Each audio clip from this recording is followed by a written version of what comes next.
In this session of Look at the Book, we're focusing on Hebrews 11:24 to 26, and a pretty amazing, crazy lifestyle that faith unleashes. So, Father, I pray that you would grant us to not only understand this, but be ready to be changed by it so that we will walk by faith the way Moses did. By faith, Moses, when he was grown up, refused to be called the son of Pharaoh's daughter, choosing rather to be mistreated with the people of God than to enjoy the fleeting pleasures of sin. He considered that the reproach of the Christ was greater wealth than the treasures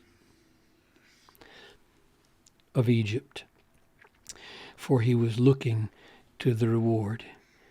So these three things Moses rejected. He refused to be called the son of Pharaoh's daughter. That would have meant grandson of Pharaoh, right?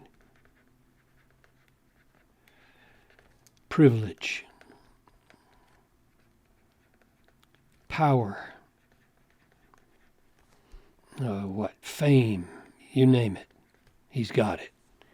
And he refused it, choosing rather to be mistreated with the people of God than to enjoy. So he chose against enjoying the fleeting pleasures of sin. This word pleasures is used one other time in the New Testament and refers to eating and sex. So it's all the kinds of physical delights, enjoyments that he could have wanted, he could have had, and he chose not to have it.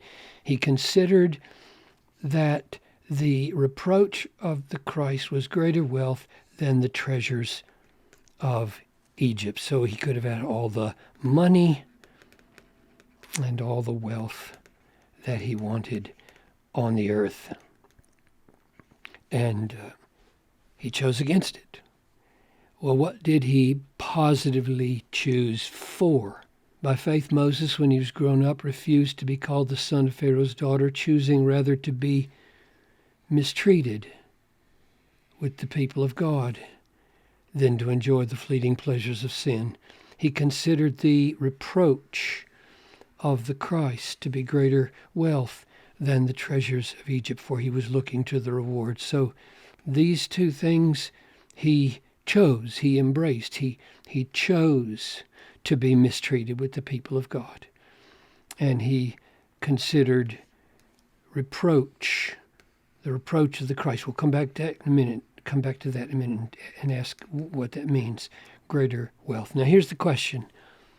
How in the world did Moses do something so counterintuitive, so against culture, so against human nature, as to choose so much trouble and suffering and reject so much pleasure and wealth? And the answer is given here: by faith. By faith. So let's take this phrase just a minute and work it out here. Let's take by faith. By faith, he refused to be called the son of Pharaoh's daughter. That refusal right there is not the same as faith. Faith is doing that. By faith, that's happening.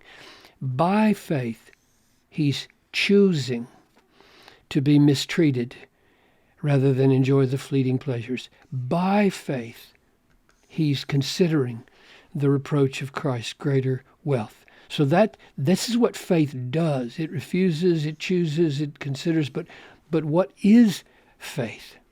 Well, if you go to 11:1, right? Just 24 verses earlier. This whole chapter is about faith. It says, faith is the assurance of things hoped for. So the assurance of things hoped for. Or if you look at chapter 11, verse 6, it says that without faith we can't please God, for whoever would come to God must believe that he is, and that he is the rewarder. So faith seeks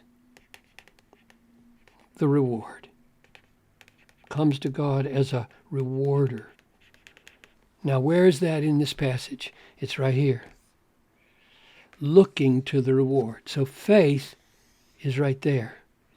When you look to the reward that God promises, which is God himself and Christ himself and all that goes with them, and you embrace it and have assurance of it, and you hope in it, and it satisfies your soul, you are having faith.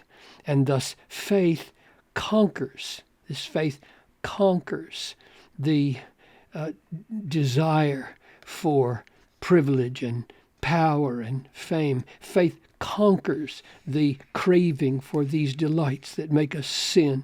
And faith conquers this need for money over here, because faith is trusting in a superior reward. The reward of God makes the reward of Pharaoh look pitiful. The reward of God makes the pleasures of Egypt look fleeting and silly. The reward of God down here makes the treasures of Egypt look paltry, and makes reproach for the Christ look like huge wealth, because God promises that when we suffer with him, we will be glorified with him, and that's the reward.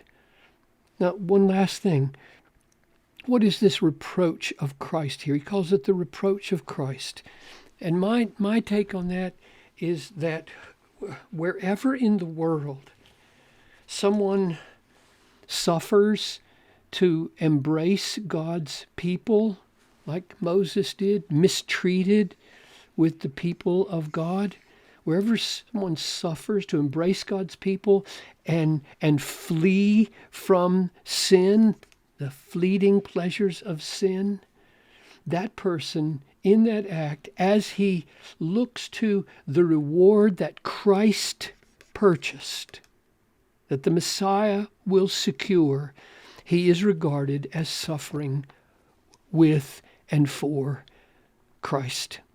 So this is a great call to us to live by faith. Living by faith means focusing our attention on the promises of God, and that means the reward that God offers to his children, his glory, his excellence, his beauty, his power. Everything that is good in this creation will be preserved, and everything that is evil will be done away with, and we will have him and all of his good gifts. And when you embrace that and it nullifies the pleasures of this world, you are walking by faith.